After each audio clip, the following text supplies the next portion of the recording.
Mari makan teman-teman. Ini tuh ada oseng buncis, terus ada cumi dicampur cabai gendot teman-teman. Ini tuh sedap banget cuminya. Cuminya cumi basah ya, bukan cumi asin.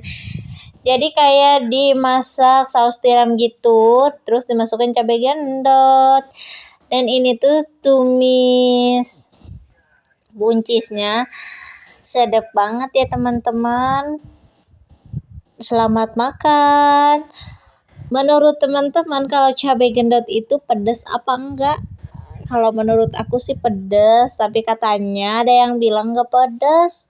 Itu mungkin cabai gendotnya pas metiknya lagi muda. Kalau udah tua mah pedas ya teman-teman. Apalagi udah warnanya begini, pedasnya itu menjeletit, jeletot.